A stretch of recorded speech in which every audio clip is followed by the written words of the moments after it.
아버지, 오늘도 우리를 이 예배 자리로 불러주시니 감사합니다. 주님, 언제 어디서나 우리를 보고 계시고 늘 우리와 함께 하시고 우리를 지키시는 주님을 기억하기 원합니다. 매일의 삶 가운데에서 우리를 지키시고 만지시는 그 주님의 손길을 느끼며 주님께 더욱더 감사를 올려드리기 원합니다. 이 예배를 기쁘게 받아주시고 이 예배의 처음부터 끝까지 주님 함께하여 주시옵소서. 예수님의 이름으로 기도드렸습니다. 아멘. 예배에 나오신 여러분들을 주님의 이름으로 환영합니다.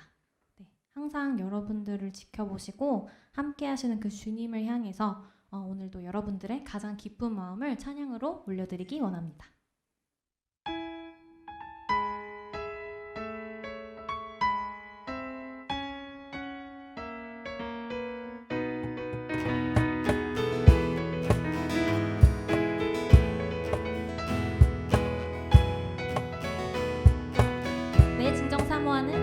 내 진정 사모하는 친구가 되시는 구주 예수님은 아름다워라. 산 밑에 백합화요 빛나는 새벽별 주님 영원할 길아 주옵도다. 내 맘이 아플 적에 그 위로 되시며 나 외로울 때 좋은 친구라. 주는 저 산 밑에 백합 빛나는 새벽별 이 땅 위에 비길 것이 없도다. 내 진정 사모하는 친구가 되시는 구주 예수님은 아름다워라. 산 밑에 백합화요 빛나는 새벽별 주님 영원할 길아 주옵도다. 내 맘이 아플 적에 그 위로 되시며 나 외로울 때 좋은 친구라. 주는 저 산 밑에 백합 빛나는 새벽별 이 땅 위에 비길 것이 없도다. 내 모든 염려 이 세상 보라까 나와 항상 같이 하여 주시고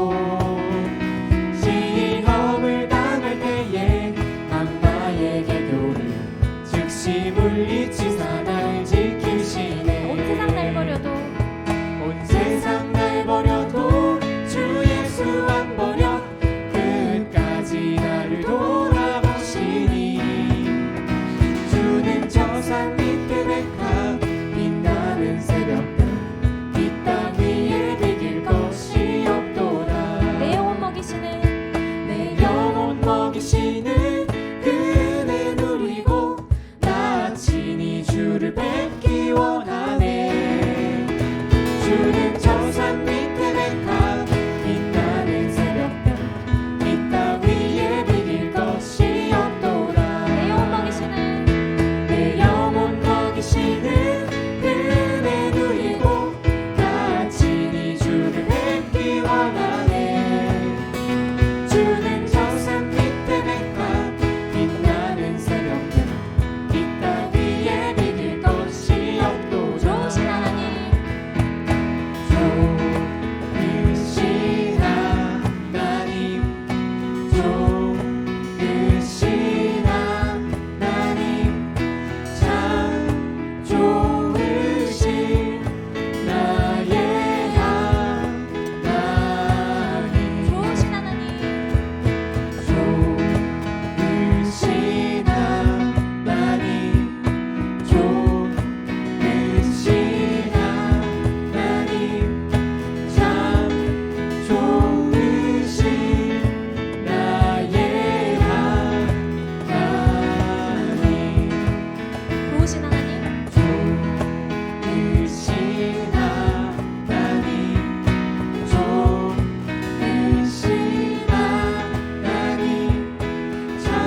하신 말씀 내 세매와 생수를 마셔라. 많고 많은 많고 많은 사람들이 찾았네. 사람들이 찾았었네. 헛되고 헛된 것들을 주 안에가 주인 보배. 세상 것과 난 비길 수 없네. 오 주님 채우소서. 나의 잔을 높이 듭니다. 하늘 양식 내게 채워주소서. 넘치도록 채워주소서. 오 주님 채우소서. 오 주님 채우소서. 나의 잔을 높이 듭니다. 하늘 양식 내게 채워주소서. 넘치도록 채워주소서. 오 주님 채우소서. 나의 잔을 높이 듭니다. 하늘 양식 내게 채워주소서. 넘치도록 채워주소서.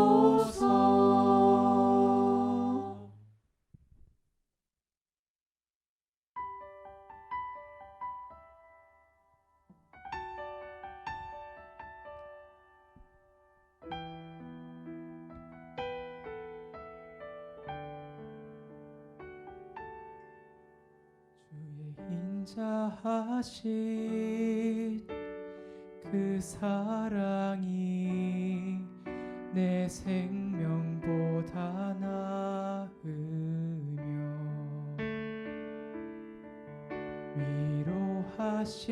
위로하시는 주 손길은 내 눈물보다 귀하다.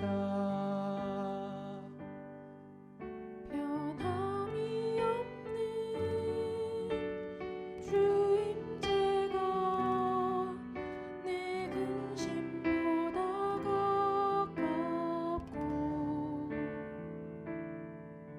주님 흘리신 그 보혈은 내 상처보다 진하다. 결국 내 주님과 함께 사는 것 나의 영원한 소원.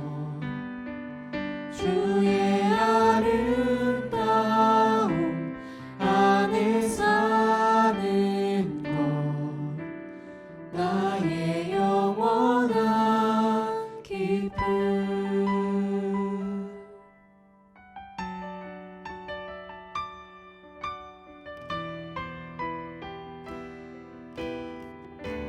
주의 인자하신 그 사랑이 주의 인자하신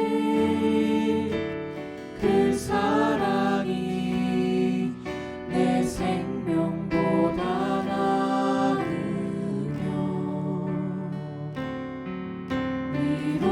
위로하시는 주 손길은 내 눈물보다 귀하다. 변함이 없는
다 같이 기도로 예배의 자리에 나아가겠습니다.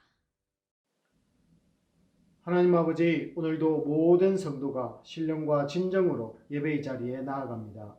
주님이 기뻐 받으시는 산 예배가 되게 하여 주시옵소서.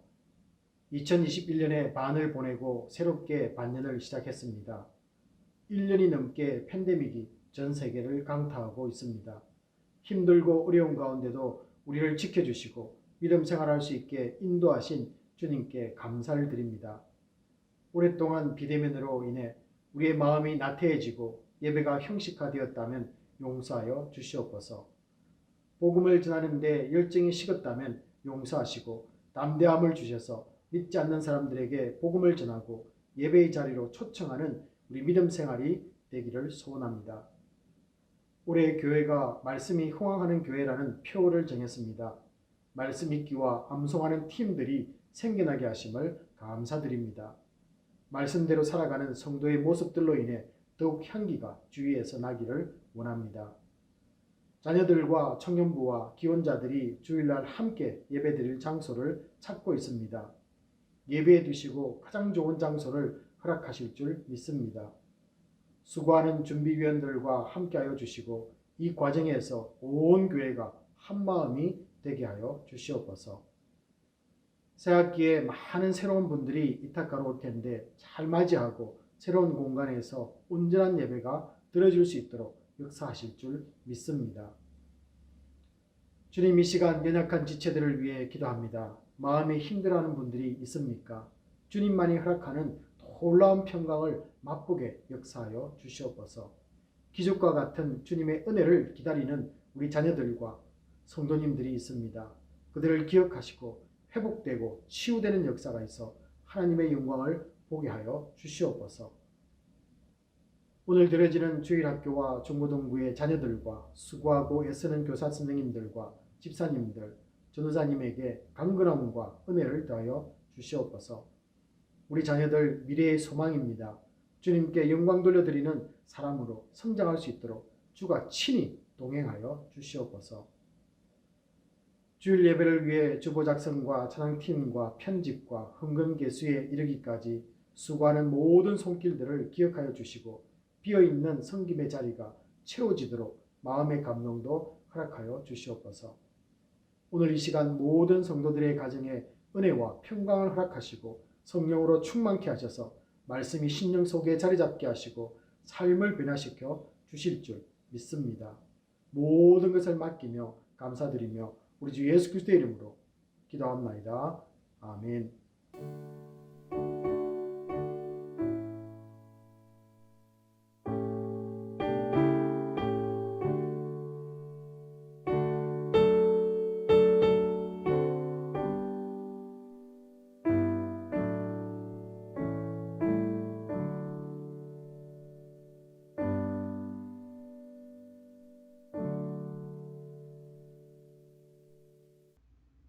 교회 소식입니다.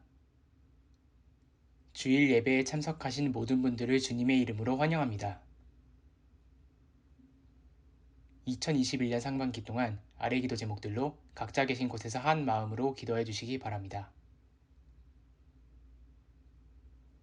교회 건물 사용에 대한 학교 측과 새로운 계약 관계로 교회 학교와 주일 예배를 위한 새로운 예배 공간을 주변에서 찾고 있습니다. 은혜 가운데 주님께서 준비해 두신 예배 공간을 찾을 수 있도록 성도님들의 많은 기도 부탁드립니다. 8월까지 주일 예배는 기존과 같이 12시 45분부터 온라인으로 드려집니다. 헌금은 수표나 온라인 헌금 사이트를 통해 보내주시기 바랍니다. 7월 11일, 18일 주일 설교는 빙햄튼 한림 칠례교회 담임목사님이신 송경원 목사님이 영상으로 말씀 전해주시겠습니다.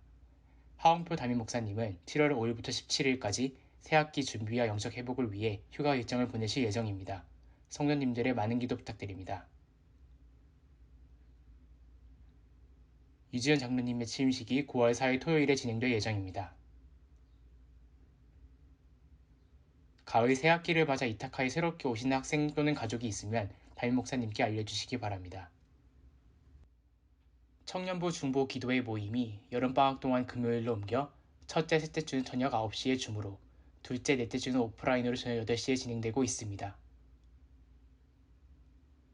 중고등부의 버추얼 토요 모임이 첫째, 셋째 주 토요일 저녁 8시에 진행되고 있습니다. 매일 새벽 예배는 생명의 순서에 따라 각자 계신 곳에서 드리시기 바랍니다.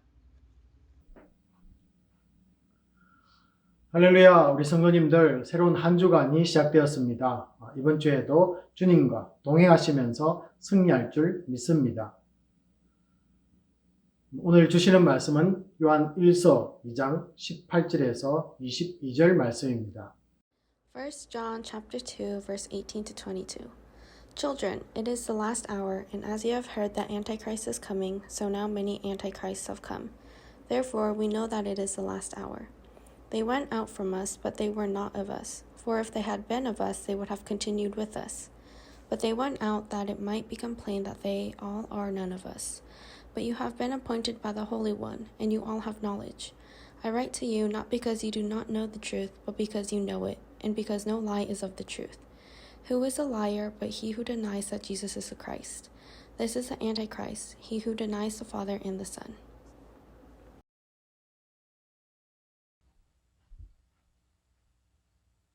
지난주로 예수님 시리즈를 마무리했습니다. 그렇지만은 예수님에 대해서 계속해서 묵상하시고요. 또 말씀대로 살아가려는 그런 도전이 이어지기를 바랍니다.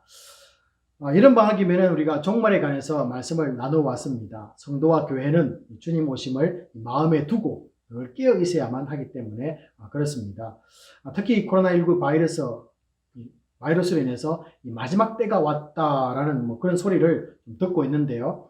이런 세계적인 이 팬데믹 현상을 보면서 요한계시록의 어느 부분에 해당된다라고 이렇게 설명하는 분들이 우리 주위에 간혹 있습니다. 새삼스러운 것은 아닙니다. 시대마다 그런 소리를 하는 분들이 나오기 때문에 그렇습니다. 그렇다고 해서 이 주님의 재림의 때를 무시하고 또 아니면은 살아가서는 안 된다라는 것이죠. 성도는 늘 이 마지막 때를 경각심을 가지고 우리가 사는 이 시대를 말씀으로 바라보는 그런 시간을 가져야만 합니다. 그래야만 하나님의 뜻에 어긋나지 않고 다시 오시는 주님을 잘 맞이할 수 있기 때문에 그렇습니다. 요한복음을 우리가 지난주에 마무리하면서 이 아쉬움이 하나 있었습니다. 예수님에 대해서 많은 것을 요한이 설명해 주었는데요. 예수님이 가르치신 종말에 대해서 요한은 어떻게 생각하고 있는가를 우리가 좀 빠뜨리고 마무리를 지었습니다. 그래서 요한계시록에 들어가기 전에 먼저 요한서신서를 통해서 종말에 관해서 어떻게 요한은 우리에게 말하고 있는가를 한번 살펴보려고 합니다. 실제 이 사도 요한은요, 이 에베소라는 곳에 가서 목회 활동을 하게 됩니다. 그래서 그곳에서 종말의 때를 바라보는 신앙, 자기의 체험했던 것을 우리에게 이렇게 소개를 해주고 있습니다. 그래서 생생한 모습을 우리에게 전달해 주는 것이죠. 요한은 놀랍게도 요한 1서 2장 18절을 보시면요, 2000년 전에 이미 자신이 살던 때를 마지막 때라고 성도들에게 주지를 시키고 있다는 것입니다. 경각심을 일으킨다는 것이죠. 그것을 증명하는 표적은 무엇이냐면요, 말로만 듣던 많은 이 적그리스도가 실제로 일어났기 때문에 그런 말을 할 수 있다라고 이렇게 근거를 제시하고 있습니다. 마태복음 24장 23절에서 주님이 앞서 말씀하신 그때에 사람이 너희에게 말하되 보라 그리스도가 여기 있다 혹은 저기 있다 하여도 믿지 말라는 그 예언이 실제로 일어났기 때문에 그렇습니다. 적그리스도라는 이 말씀은요, 요한계시록에 나오는 용어가 아닙니다. 요한서신에 5번 정도가 언급이 됩니다. 하지만은 데살로니가후서 2장 3절 같은 곳에서는요, 이 적그리스도에 대해서 한 인물로서 이렇게 표현하고 있습니다. 불법의 사람 또는 곧 멸망의 아들로 이렇게 묘사가 되고 있습니다. 그래서 개인이 될 수 있고요. 또 이 적그리스도라는 이 말, 엔티크라이스트 이렇게 말하는데요. 이 엔티라는 말 속에는 대적한다라는 그런 의미가 있지 않습니까? 그래서 우리가 이 세상 종말 때 나타날 이단들을 통칭한다라고 이렇게도 볼 수가 있습니다. 그래서 적그리스도는 개인이 될 수도 있고 앞으로 나타날 모든 이단들을 통칭한다. 이렇게도 볼 수 있는 것이죠. 또한 이 엔티라는 말에는요, 대적한다는 의미보다는 또 의미 외에 또 대신한다라는 그런 뜻이 있습니다. 그래서 이 마태복음 24장 5절에서 많은 사람이 예수의 이름으로 와서 자신을 그리스도라고 말하는 사람들을 가리킨다라는 것입니다. 마태복음 24장 24절에서는요, 이들을 거짓 그리스도들이다라고 이렇게 부르고 있습니다. 이 사람들은 하나님이 보낸 사람으로 자신을 소개하겠죠. 그리고 하나님의 이름으로 많은 것들을 앞으로 말하게 될 것입니다. 자, 하지만은 그들은 실제로 하나님이 보낸 사람들이 아니며 또 어떻습니까? 진리를 왜곡하고 예수를 대적하는 적 그리스도일 뿐이다라는 것입니다. 자, 이들은 큰 표적과 또 기사를 보여서 할 수만 있으면은 많은 믿는 사람들을 미혹하게 할 사람들이다라는 것을 말해주고 있습니다. 자, 그런 의미에서 우리가 요한계시록 13장에 등장하는 이 두 짐승도 적 그리스도에 해당될 것이다라고 이렇게 우리가 볼 수가 있겠죠. 자, 계시록 13장 15절과 17절을 보시면요, 이 짐승으로 표현되는 이 적 그리스도는 그리스도인들을 위협하고 핍박하고 박해한다는 새로운 요소가 들어 있습니다. 그래서 우리가 이 적 그리스도에 대해서 일반적으로 개인이 될 것이냐, 아니면은 또 이단들이나 어떤 건 통칭을 말하느냐, 그들은 하나님의 사람들을 미혹하고 또 어떻습니까? 또 우리를 핍박하는 그런 존재들로 나타나게 될 것이다 라고 이렇게 큰 그림을 우리가 그려볼 수가 있습니다. 자, 요한 1서 2장 18절 이 상반절에서요, 적 그리스도가 오리라 라는 말씀을 하면서 성도들로 하여금 그들이 누구인가를 좀 더 확인하라는 이 과제를 우리에게 던지고 있습니다. 먼저 우리가 요한 1서 2장 19절 이 상반절을 보시면요, 그들을 이렇게 소개하고 있습니다. 그들이 우리에게서 나갔으니 라고 이렇게 먼저 소개를 하는데요. 첫째, 이 적 그리스도의 특징이 나타나고 있습니다. 그들은 어떻습니까? 교회로부터 떨어져 나간 사람들이다 라는 것입니다. 자, 그렇다고 해서 교회를 떠난 모든 사람을 말한다고 오해해서는 안 됩니다. 이거 꼭 오해하지 마시고요. 자, 원래는 함께 교회에서 신앙생활을 하던 사람들이지만은 복음을 잘못 해석하여서 교회를 떠난 사람들이다, 이렇게 해석을 해야 되겠죠. 또 그리고 아니면은 거짓 가르침이 자신들로부터 드러나서 교회로부터 쫓겨나야만 했던 사람들을 말하는 것입니다. 요한은 그래서 오늘 이 본 말씀을 보시면요, 그들과 우리라는 인칭 대명사를 사용해서 완벽하게 대조를 이루고 있습니다.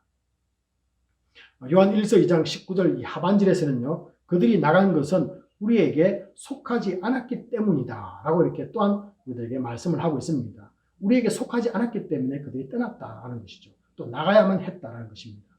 그러므로 아무리 그들이 교회에 다니면서 하나님과 사귐이 있다, 계명을 지킨다, 빛 가운데 있다 라고 이렇게 입으로는 주장하지만은 사실상 그들은 어두움 가운데 행하면서 근본적으로 세상에 속한 사람들이다 라는 것입니다. 예배와 말씀과 기도 생활과는 무관하며 하나님과 아무런 관계도 교제도 없이 살던 사람입니다. 분명 거룩한 백성에 속하지 않는 사람들임에 분명하다라는 것이죠. 한편 요한은 하나님께 속한 사람들은 그럼 누구인가? 라고 이렇게 누구인가를 또 말씀해 주고 있는데요. 요한 1서 2장 20절에서 뭐라고 말씀하고 있습니까? 하나님께 속한 사람들은 거룩하신 자에게서 기름 부음을 받은 사람들이다 라고 이렇게 소개를 하고 있습니다. 사도행전 10장 38절에 의하면요, 하나님이 나사렛 예수에게 성령과 능력을 기름 붓듯 하셨음에 라는 이 말씀에서 기름 부음을 받았다라는 의미는 분명하게 성령 받는 것을 의미한다라고 이렇게 소개를 해주고 있습니다. 그래서 기름 부음을 받았다라는 것은 성령을 받았다라는 뜻이죠.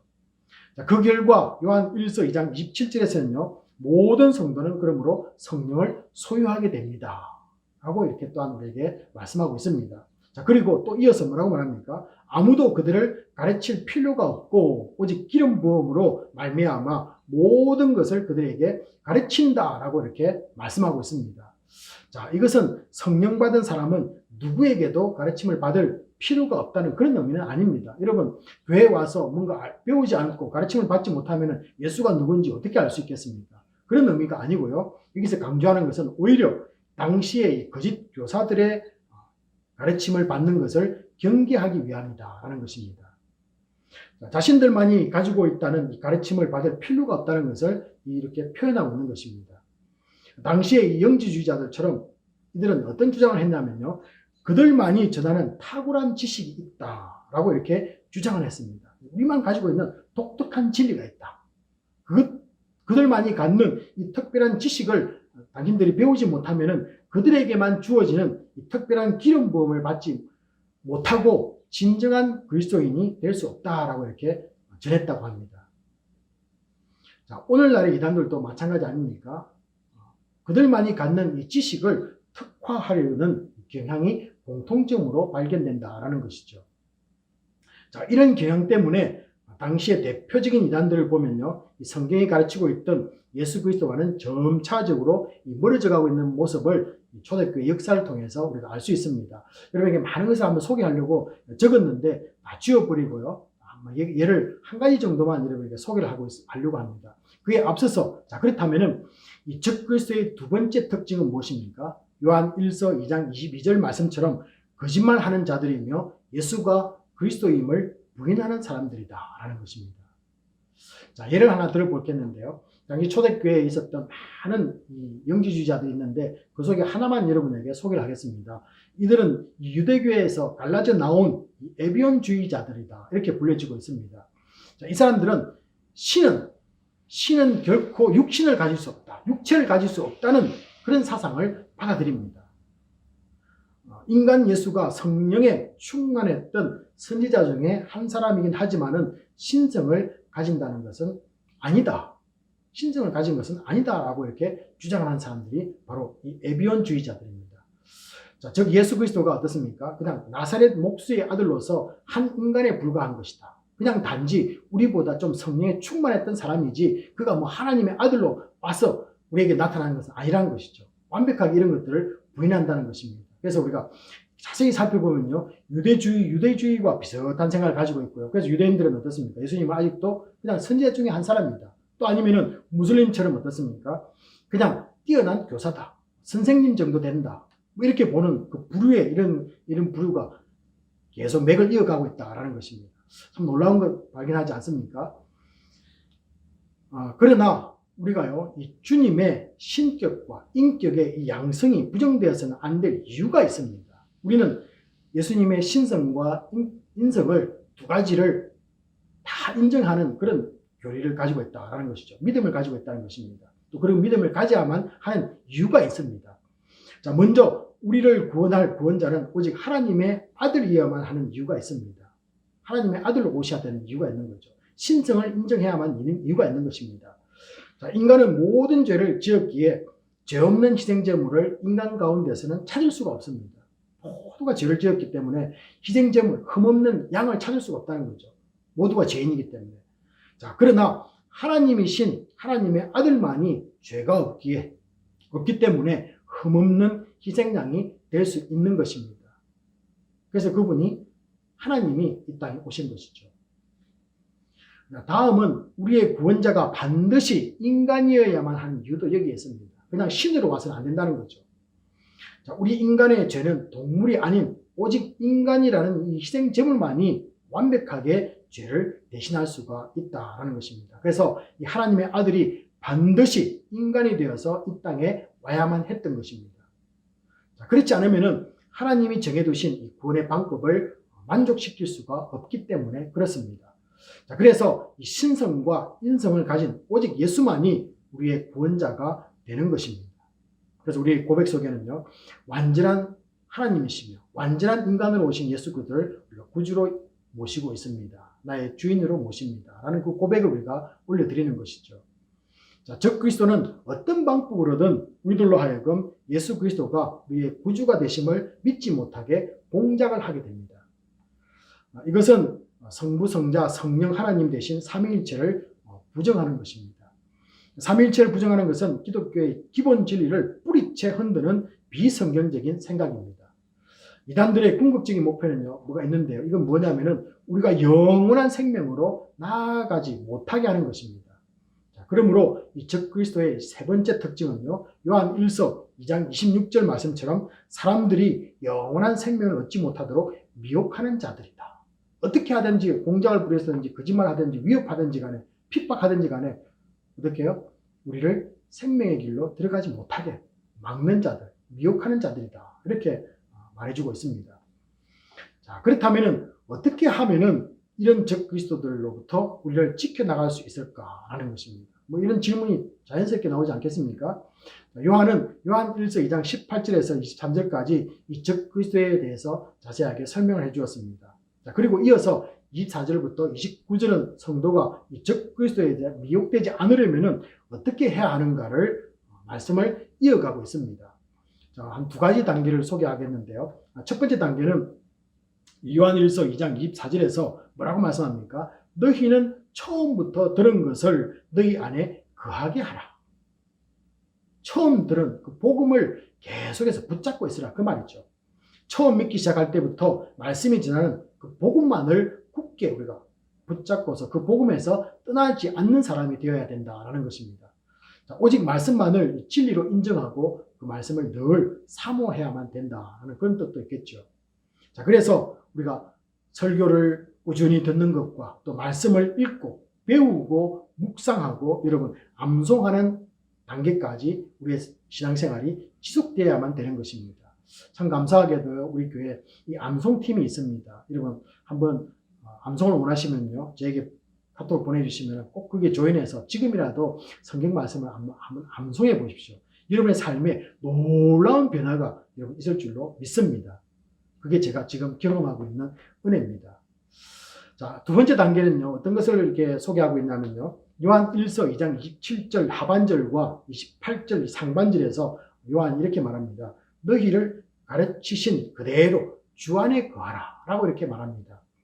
이단들의 주장에 놀아나거나 동의하지 않는 방법은 말씀에 순종하며 말씀대로 행하는 성도의 삶을 요구한다라는 것입니다.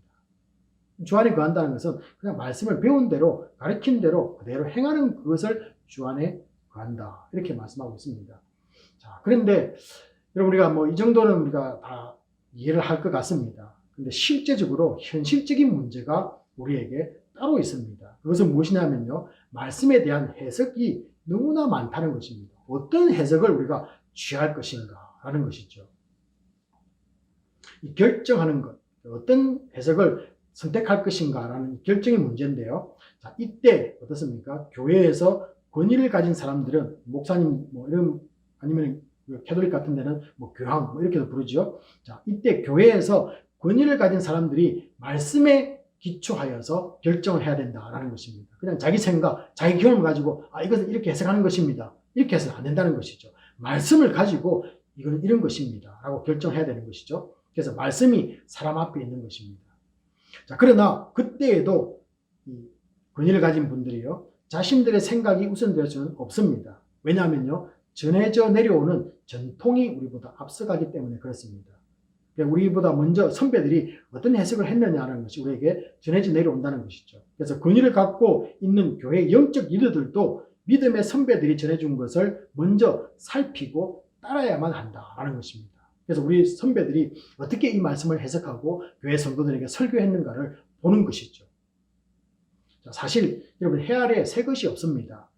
성경에 대한 이 전통적인 해석들은 이미 우리보다 앞서 잘못된 주장을 하는 이단들과 싸우며 질서를 세워놓은 것들입니다.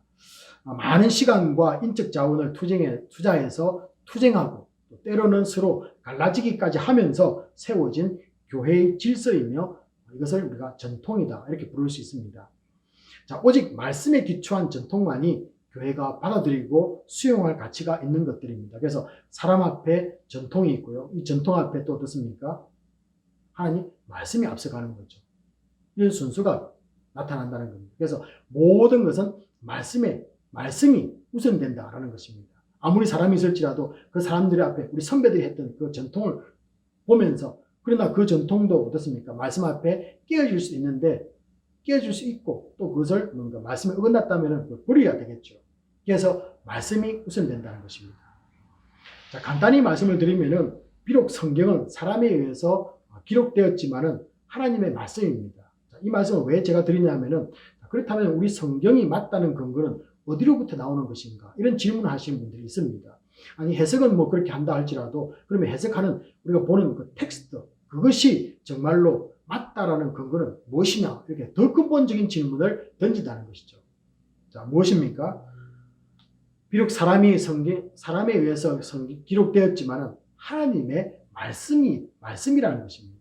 여기에 근거가 있고요. 또 우리가 디모데후서 3장 16절을 보시면요. 모든 성경은 하나님의 감동으로 된 것이기 때문에 이게 성경은 근거를 갖는다는 것이죠. 자, 뭐 여기까지도 우리가 이해는 됩니다. 그런데 또 한 가지 더 질문이 남습니다. 어떤 것이냐면요. 해석하는 사람은 실수를 안 하느냐라는 것입니다. 해석을 하는 교회에서 권위를 가진 종교 지도자들이 그 해석을 할 때 그 사람은 실수를 하지 않느냐라는 것입니다. 물론 실수할 수 있겠지요. 또 실수하는 것 우리가 인정해야만 될 것입니다. 그러나 우리가 그 실수하지 않는 거죠. 또 근거는 어떻게 설명하냐면요. 이렇습니다. 두 가지를 말씀을 드릴 수 있는데 이것은 보편성과 연속성입니다. 무슨 말이냐면은 사람에 따라 다르게 해석되긴 하지 않는다는 것이죠. 사람에 따라서 저 아프리카에 있는 사람들은 이 말씀을 이렇게 해석하고 미국에 있는 사람들은 이렇게 하고 또 아시아에 있는 사람들은 저렇게 해석하고 해석을 따로따로 하지 않고 동일하게 똑같은 성경을 보면서 그죠? 같은 해석을 해낸다는 것이죠. 그것이 우리가 보편성이다 이렇게 부를 수 있습니다. 또 그리고 또 어떻습니까? 오랜 시간을 두고서 불변한다는 뜻입니다. 옛날에 우리 선배들은 이렇게 해석했었는데 한 10년이 지나고 난 뒤에 그게 잘못됐다 바뀌고 이런 것이 아니고 쭉 이어져 오는 오랜 시간의 연속성을 가지고 있다는 겁니다. 이게 우리가 전통이다 부르는 것이죠. 자, 그래서 이 초대 교부들은 성경을 성도의 신앙과 행동의 표준 그리고 모본, 척도라는 의미로 사용을 했습니다. 그래서 이 교회가 인정한 성경을 우리가 캐논이다, 척도다, 경전이다 이렇게 부르는 이유가 여기에 있습니다. 적그리스도에 대해서 우리가 간략하게 지금까지 살펴보았습니다. 마지막으로 그렇다면 남아있는 것은 뭐냐면요. 이 신앙생활에서 어떻게 적응하면서 살 것인가라는 것이 과제로 남아있습니다. 좀 적응하는 문제입니다. 몇 가지를 말씀드리겠는데요. 첫 번째는 성경 지자들에게 역사했던 이 성령의 감동이 이제 나에게도 성령의 조명을 통해서 말씀을 깨달을 수 있도록 기도해야만 된다라는 것입니다. 그래서 성경을 기록할 때 그 기록자들에게 하나님은 무엇을 주었습니까? 성령의 인스피레이션, 감동을 주었습니다. 그런데 우리 2000년이 지난 우리들은 성경을 읽는 사람들이지 않습니까? 기록하는 자들이 아니라 그 성령의 감동에 의해서 기록된 성경을 읽는 사람들, 우리들에게는 무엇이 필요합니까? 성령의 밝혀 보여주신 조명이 필요하다는 거죠. illumination. 그래서 inspiration과 illumination 이 두 가지가 우리 성경에서 기초된다는 것입니다. 그래서 우리에게는요 성령의 조명을 하나님 비춰주셔서 하나님의 뜻을 명확하게 알 수 있기를 원합니다. 라는 기도 생활을 하시기 바랍니다. 자, 두 번째는요, 우리 적용할 것은요, 믿음의 공동체에서 나의 생각들을, 다양한 생각들을 가진 사람들과 나누면서 생각해야 된다라는 것입니다. 뭐 당연한 것 아니겠습니까? 자, 이때 하나 우리가 태도가 필요한데요. 이 성도들은 늘 이 스테인드 글라스를 한번 생각해 보시기 바랍니다. 이 스테인드 글라스, 색깔 한단색으로 만들어져 있는, 아시지 않습니까? 자, 교회는 이 다양한 신앙의 배경을 가지고 있는 분들로 구성이 되어 있습니다. 어릴 적부터 우리가 감리교, 침례교, 장로교 뭐 이렇게 다니고 성장한 분들입니다. 그런데 유학으로 오고 또 이민자로 살아가면서 다른 배경을 가진 교회에 출석할 수가 있습니다. 그러다 보면 어떻습니까? 내가 배운 것과 내가 생활했던 어떤 그런 백그라운드에 좀 차이점이 당연히 있을 수 있겠죠. 이 다양한 생각과 모습들을 바라보면서 말씀이라는 이 프레임, 말씀이라는 큰 프레임 속에 우리들이 놓여 있다라는 것입니다. 그래서 이 말씀의 프레임을 우리가 밖에 벗어나지 않는다. 말씀이 우리를 묶어주고 있다라는 것입니다. 자, 그리고 또 서로 다른 우리들을 주 안에서 하나 되게끔 하나씩 이렇게 묶어주는 창살의 역할을 하는 것이 바로 성령이다라는 것입니다. 그래서 말씀의 큰 프레임 속에서 창살이 있는데 그 창살은 우리들 하나씩 유리들을 묶어준다는 것입니다. 그게 바로 성령의 역사라는 거죠. 자, 그래서 성도는 성령 안에서 진리를 깨닫고 또 말씀에 순종하며 주님 오실 때까지 하나 되어서 살아가는 사람들을 성도라고 부르는 것입니다. 자, 그러나 이 적 그리스도는요, 이런 교회와 전통을 더 나아가서 어떻게 합니까? 말씀의 이 프레임 자체를 바꾸려고 합니다. 이 사람 이단들의 특징이 뭐죠? 그래서 말씀이라는 이 프레임을 그냥 바꾸려고 하는 것을. 그래서 어떻게 나타나냐면요, 그들은 우리가 가지고 있는 성경 외에 자기들의 경전을 가지고 있습니다. 완벽하게 우리와 다른 프레임을 가지고 있는 것이죠. 그래서 우리는 그들을 이단이라 부르는 것입니다. 자, 더 나아가서 이미 든든한 이 프레임까지도 깨트리려고 하는 것입니다. 우리가 가지고 있는 이 프레임을 자기들의 생각으로 깨트리려고 하는 거죠. 허물려고 하는 것이죠. 무너뜨리려고 하는 것이죠. 자, 우리는 어느 때보다 교육을 많이 받고 합리적인 것을 선택하는 그런 시대에 살고 있습니다. 자, 그러나 영의 세계는 논리적이고 이성적인 것을 뛰어넘어서 움직인다는 것입니다. 자, 예수님은 마태복음 24장 24절에서요. 거짓 그리스도들과 거짓 선지자들이 일어나 큰 표적과 기사를 보여 할 수만 있으면 택하신 자들도 미혹하리라 라고 이렇게 말씀하셨습니다. 자, 사람들은 미혹당하지 않으면 되지 라고 이렇게 말할 것입니다. 나는 미혹되지 않을 거야. 나는 안 당할 거야. 이렇게 말합니다. 자, 그러나 우리 현실을 한번 보시기 바랍니다. 현실은 어떻습니까? 수많은 고학력의 이 젊은이들이 요즘 나타나고 있는 이단들에 빠지고 있는 현실이라는 것입니다. 이것이 우리의 모습입니다. 그런데 많은 신천지에 빠져있는 이 젊은이들 보십시오. 그들이 배우지 못했습니까? 학습을 못 받았습니까? 비교하는 것을 모릅니까? 합리적인 생각을 가지고 있지 않습니까? 그럼에도 불구하고 미혹된다는 것입니다. 자, 우리 인간의 약점을 파고 들어오는 이 사탄의 계략은 반드시 어떻게 이겨야 되냐면요. 우리 속에 내재하신 성령으로 이겨야만 합니다. 여러분, 내가 가지고 있는 힘과 내가 가지고 있는 지식과 내가 가지고 있는 경험으로 이길 수는 없다는 것입니다. 자, 그래서 예수 믿고 성령 받은 사람들은 미혹에 걸려들지 않는 이유가 바로 성령이 우리 속에 있다라는 것을 증명해 주는 것입니다. 자, 넘어간다는 것 자체가 성령의 부재를 말하는 것입니다. 성령이 없는 거예요. 그러면 넘어가겠죠. 미혹되겠죠. 또 그리고 온전히 믿지 못했음을 나타내 주는 것입니다. 여러분, 어떤 계기를 통해서 교회를 다니더라도 예수는 확실히 믿으셔야만 됩니다. 정말로 구원의 확신을 가지시고 예수를 구주로 나의 주인으로 모시고 살아야 된다라는 것입니다. 자, 그래야만이 구원에 이르고 이 땅에 살면서 정말로 악한 것에 미혹되지 않고 주님 오실 때까지 우리가 살아낼 수 있기 때문에 그렇습니다. 자, 세 번째 우리가 한번 적용해 볼 것은요. 나에게 이런 미혹이 다가올 때 가장 좋은 방법은 많은 목회자들에게 여러분 뭐라고 말합니까? 교회 영적 지도자들에게 먼저 알리셔야 돼요. 알리고 묻고 확인하기를 바랍니다. 이 세 단계가 꼭 필요합니다. 알리고 묻고 확인하십시오. 자, 때로는 교회 내에서 여러분 균형을 잃은 생각들이 있어서 받아들이기 힘들 때도 있습니다. 자, 그렇다고 모두 이단 주장은 아니라는 것이죠. 잘못 알 수 있습니다. 하나님을 완전히 이해한 사람이 이 세상에서 누가 있겠습니까? 따라서 우리가 정죄하기에 앞서서 늘 관용을 베풀고 잘 이해할 수 있도록 교회가 도움을 그들에게 주어야만 된다는 것이죠. 특별히 요즘은요, 인터넷이 발달되어서 이 성경 공부를 하면서도 서칭을 하면서 참석을 하게 됩니다. 바로 틀린 것을 알 수 있고 또 고칠 수도 있고 또 더 풍성한 지식을 나눌 수 있어서 대단히 좋습니다.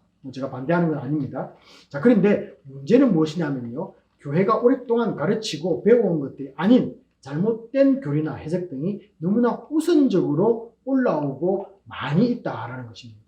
이게 이제 문제가 되는 거죠. 그래서 제일 먼저 누르는 것이 잘못된 생각들을 우리에게 전달해 줄 수 있는 위험성이 있다는 것입니다. 자, 그래서 주의를 기울여서 우리가 뭔가를 알려고 할 때, 그죠? 선택을 하셔야만 된다는 것입니다. 자, 그래서 이 네 번째 방법은요, 어떤 것을 우리가 적용해야 되냐면은 인터넷도 잘 알려진 기독교 방송이나 출판사 또 아니면 교회가 운영하는 것이나 신학자들이나 또 목회자들이 관리하는 것을 선별해야만 된다는 것입니다. 자, 반드시 또 개인적인 이 블로그를 많이 떠오르게 되는데요. 그때 참조하실 때는 그분들의 교단이나 또 아니면은 출석하는 교회 이름이 언급되지 않는 것들은 여러분 보시지 않는 것이 좋습니다. 만약에 보신다면 조심스럽게 접근을 하셔야만 됩니다. 그래서 여러분들이 반드시 개인 블로그를 참고해서 뭔가 정보를 알고 싶고 또 해석하는 방법들, 해석을 어떻게 하는가를 볼 때에요. 그분이 속해 있는 교단이 무엇이냐, 그리고 내가 다니고 있는 교회는 어떤 것이냐, 이 이름들이 적혀져 있지 않다면 여러분 그거는 일단 스킵하는 것이 좋습니다. 아무리 내용들이 좋아도 살아계신 하나님을 인정하는가를 살피셔야 돼요. 답도 주지만은 기도에 힘쓰라고 우리에게 권고를 하고 있는가를 살피시고요. 무엇보다 성경이 존중되고 가르치고 있는가를 읽어가시면서 확인을 하셔야 됩니다. 그냥 비난하기 위해서 정보를 주고 있는가 구분할 수 있겠죠. 자, 성도는 다른 해석이 중요한 것이 아니라 그것이 정말로 진리에 부합되고 내 삶을 바꾸고 주님과의 교제에 더 가까이 나아가도록 돕고 있는가를 반드시 확인을 하셔야만 됩니다. 우리는 더욱 마지막 때를 향해서 나아가는 사람들입니다. 그렇다면 더 악한 영들이 세상에 나와서 설치면서 많은 사람들을 이 지옥의 문으로 데려가기 위해서 발악을 하는 시대에 살고 있습니다. 자, 그래서 더 강한 기적과 이사를 베풀어서도 사람들을 미혹하려고 할 것입니다. 그러면 어쩌면 좋습니까? 자, 그래서 이 5번째 방법은요, 우리가 적용해야 될 것은 나를 보호해주는 이 방어망 안으로, 보호망 안으로 들어가면 된다라는 것이죠. 그 보호망 속으로 들어가면 안전하게 나갈 수 있지 않습니까? 자, 그것이 바로 요한 1서 2장 27절 하반절에서 주 안에 거하는 삶입니다. 그래서 주 안에 거하는 삶은요, 하나님 말씀대로 살아가는 그런 의미도 있지만 두 번째 의미는 어떤 것입니까? 예수를 온전하게 믿는 것입니다. 예수를 나의 구주로 영접하는 것입니다. 구원의 확신을 가지고 살아가는 것이 주 안에 거하는 삶입니다. 여러분, 최근에 팔레스타인으로부터 이스라엘을 향해 날아오는 수많은 로켓들을 막아내어주는 아이언돔이라는 방어망 시스템이 인터넷을 통해서 소개된 적이 있습니다. 보신 분도 있으실 텐데요. 자, 이것을 보면서 어떻습니까? 이 마지막 때 거짓 선지자들이 나와서 믿는 자들을 미혹하는 것으로부터 보호받기 위해서는 주의 날개 안으로 들어가야만 되는 것입니다. 그래서 이것이 주 안에 거하는 삶입니다. 주의 날개 밑으로 들어가는 것이죠. 자, 이것은 또 다르게 말하면요, 예수 그리스도를 나의 구주로 고백하고 주인으로 모셔야만 우리는 그 날개 아래에 거할 수가 있습니다. 그 날개 밑에는요, 주님을 아는 자들만이 그 속을 찾아오는 것입니다. 또한 주님은 이 모든 것을 아시고 또 우리에게 어떤 혜택을 주시냐면요, 요한복음 14장 26절처럼 비밀병기를 우리에게 주셨음을 믿으시기 바랍니다. 바로 그것은 성령입니다. 뭐라고 말씀합니까? 주님을 따르고 쫓는 우리들을 가르치고 주님이 말한 모든 것을 생각나게 할 것이다. 무엇이요? 우리에게 내주하는 성령이 그렇다는 것이죠. 자, 우리 속에 내주하는 성령을 철저히 믿어야만 합니다. 생각나게 할 것이라고 말씀하셨으니 어떻게 합니까? 생각나도록 하는 시간을 우리는 반드시 가져야만 합니다. 성령은 우리의 기도 시간에 대화하기를 좋아하십니다. 그래서 우리가 기도할 때 하나님의 뜻을 우리에게 전달해 주는 분이 성령이다 라고 로마서 8장에서 우리 배웠지 않습니까? 자, 그러므로 기도의 시간을 가지시기를 부탁을 드립니다. 또한 이 성령뿐만 아니라 또 하나를 우리에게 주시는데요, 우리들에게 확실하게 어둠을 뚫고 나아갈 수 있게 빛이 되는 말씀을 우리 손에 직접 주셨습니다. 말씀이 우리 손에 있다는 것이죠. 자, 힘들 때 어둠이 나에게 몰려올 때 말씀을 사랑하는 자가 되기 바랍니다. 혼돈스러운 마지막 때를 살아갈 때 일어나는 모든 것을 말씀에 비추어 보시기 바랍니다. 어둠 속에 성도가 반드시 가야 하는 길을 보여주실 줄로 믿습니다. 그럼 말씀을 마무리하겠는데요, 가장 우선적인 일은 예수를 믿어서 주 안에 거하는 것입니다. 예수를 믿을 때 내 속에 임재하는 성령을 믿고 그분을 쫓아가십시오. 기도로 이 세대를 혼돈하게 할 적 그리스도와 대항할 지혜를 얻으십시오. 말씀으로 능히 싸워 이기는 하나님의 자녀가 되기를 주님의 이름으로 축복합니다.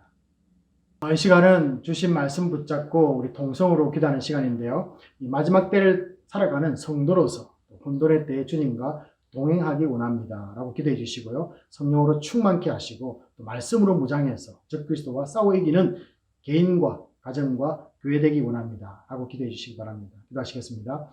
아버지 하나님, 마지막 때를 살아가는 성도로서 주님과 동행하기를 원합니다. 아버지 하나님, 또한 저희들에게 성령을 주셔서 혼돈스러운 이 시대 속에서 아버지 하나님 빛을 잃을 영을 인도해 주시기 바랍니다. 아버지 하나님, 저에게 나도 적 그리스도와 싸워갈 수 있는 말씀을 주시고 성령의 선수 개인이 되게 하시고 교회 되게 하시고 주시옵소서.